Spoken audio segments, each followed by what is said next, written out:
It is Sunday, wild card weekend in the NFL, January 16th, and here are my 4 favorite picks for the day. Now, we have 3 games on today. We got Eagles versus Buccaneers, 49ers versus Cowboys, and the Steelers versus the Chiefs capping off on Sunday Night Football. And I'm going to go through each of the games, and I'll have them timestamped down below in case you're watching this video later on in the day. Maybe a game or two is finished. If you're curious what my bets are for the final game, you can obviously scroll through the timestamps. They're all down below. Now, if you are new to the channel, consider clicking that subscribe button. You might be our 20,000th subscriber. Who knows where we're at the time, but we're about 100 away from it at the moment of recording this, so I appreciate all the new people joining the community, and we'll recap all of the wild card weekend after Monday Night Football. I have a full separate video for Rams versus Cardinals. If you want to drop a like too, I'd really appreciate it. Comment your best bet down below, and let's get into it. We're going to start with the Tampa. We're going to Tampa. We're taking on the Bucs and the Eagles. I got my favorite spread pick, or I'll give you my spread lean and my favorite player prop. Now the Bucs 8.5-point favorites in this one, over under 46.5 points. We're going to start with my player prop for the day. It's going to be the Eagles quarterback, Jalen Hurts, and we're taking his under 29.5 passing attempts, minus 105 on DraftKings. Now,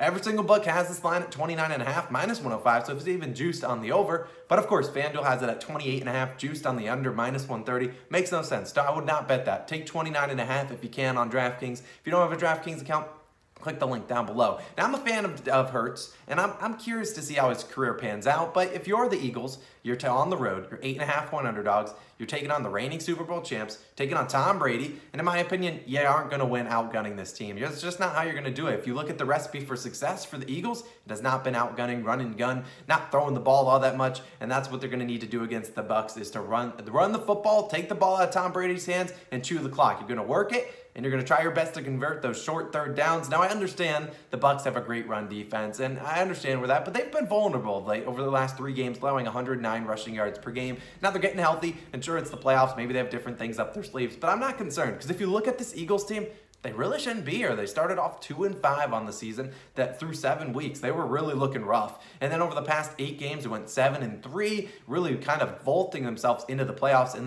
they threw in the towel on that last game. So really, they were 7-2 over the, I guess not 7-3 over their last 10 weeks, but 7-2 over the last games where they actually played all their starters. And if you look at it over Hurts, and what was the difference that changed in those times? Well, they just ran the football over Hurts' last 8 games of the season. He only went over this line once. He only threw 30 or more times once this season. You go back to the time these 2 teams played earlier, Hurts went 12 for 26, only 26 passing attempts going under this line. That was a game that the Eagles were down a lot of points the majority of that game. Now, if you look at it, I expect a very run-heavy script from the Eagles. You look at the Bucs offense on the other side of the coin.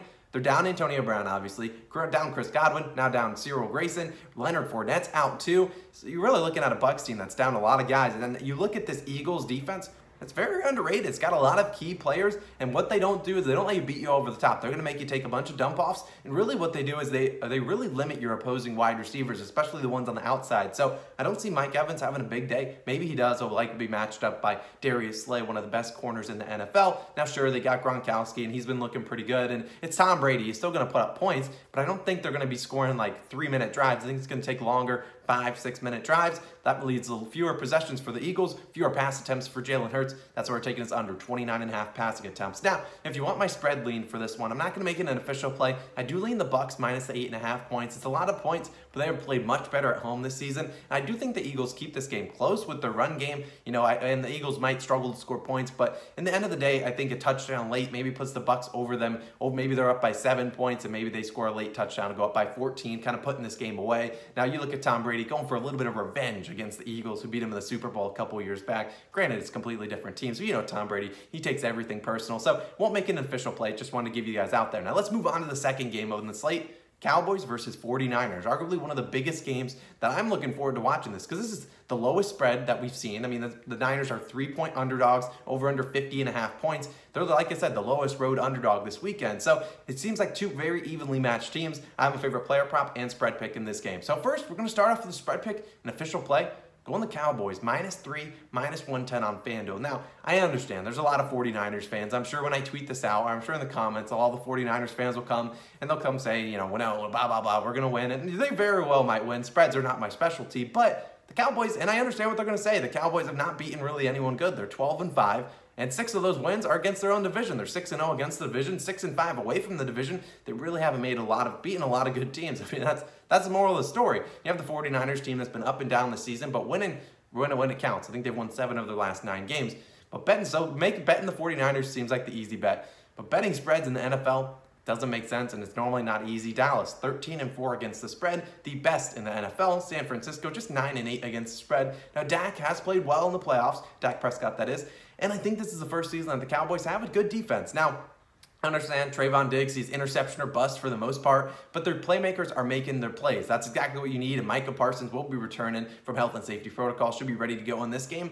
And ultimately, and at the end of the day, would I rather trust Jimmy Garoppolo or Dak Prescott with the ball? I'm going to lean towards Dak Prescott. No disrespect to Jimmy Garoppolo, but when he's under pressure, who knows what's going to happen? And I know Jimmy Garoppolo has played well this season. We'll see exactly what his future is, but still, the Cowboys will have to focus on stopping the run for the 49ers so they can do that, make this a Jimmy Garoppolo game, beat us. I just don't see it happening. So I'll take the Cowboys as the home team. They've heard enough from the critics saying, you know, they're not good, not bad, whatever. Spreads aren't easy in the NFL, and this is not an easy one. I see a lot of people betting the 49ers as home dog or road dogs as one of their upsets of the weekend. Don't see it happening here. We're riding with the Cowboys. Now, I leaned down my player prop. I lean towards Elijah Mitchell's over the starting running back for the 49ers over in rushing attempts. I'm going to go a different route and take Tony Pollard over 53.5 rushing plus receiving yards, minus 115 on DraftKings. Now, Pollard, he's been a revelation this season. He's given a lot of juice to that Cowboys backfield that really Ezekiel Elliott has been lacking. And no disrespect to Ezekiel Elliott, these are two much different runners. And in playoff games, it's a win or go home.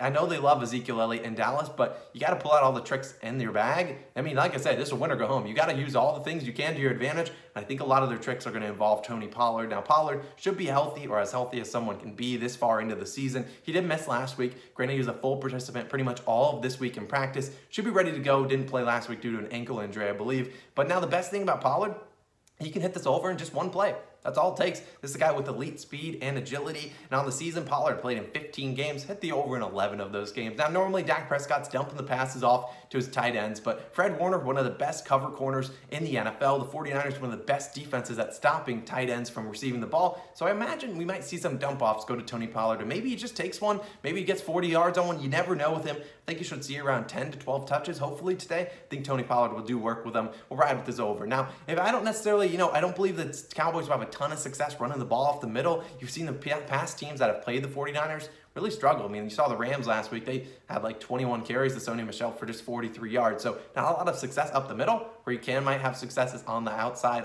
running around, and that's exactly what Pollard is great for, getting around the edge and busting up some runs up the seam. So I'll ride with Tony Pollard over 53.5 rushing plus receiving yards. Now, if you don't have both of those combined, because I believe Caesars and DraftKings are the main books with it, I don't really know which one I lean towards, probably receiving yards, but ultimately it's up to you. So, and I don't really have a good lead because he could hit it in rushing, he could hit it in receiving. We've seen him do it both all season long. Now, let's move on to the final game on the slate.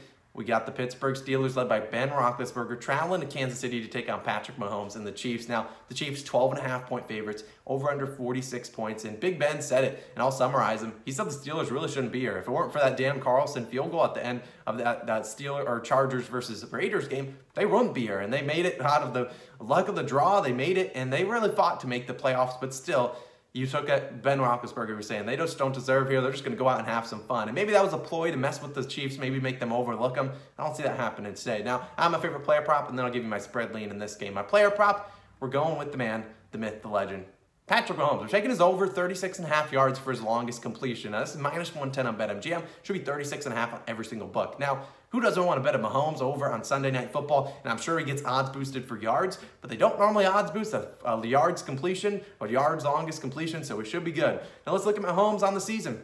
In the past, he's not hit this over in not 1, not 2, not 3, not 4, not 5. Okay, I'll stop it. But 8 straight games he's hit this over as the dog barks outside, but we're going to keep handing out winners. Now, after really struggling to begin the season, he's kind of gotten to a groove. He started to find, where he can go to the ball. Tyreek Hill has been really up and down all season, but he's always a threat to hit this over. Obviously, Travis Kelce is back. He's right. He can hit this over. McCole Hardman, Byron Pringle deserve a shout out too. And now these two teams just played a couple weeks ago, and he had a 50-yard completion. Now, that was to Derek Gore of all people, but still, the Steelers didn't have to focus on Travis Kelce because he was out that game. They really just put all their energy on Tyreek Hill, kind of limited those plays. But this is a Steelers defense that has been beat over the top this season. Their corners haven't necessarily been the best. Well, the pass rush can get to Patrick Mahomes in terms of Watt getting, TJ Watt getting there. That's not really the worst thing in the world, because if you get Patrick Mahomes scrambling, It's normally a good thing for him throwing the ball deep. Now, you look at Patrick Mahomes in the playoffs, he hit the over in 2 of 3 games last year, the one loss being against the Buccaneers. He had a 33-yard completion, running for his life in that game.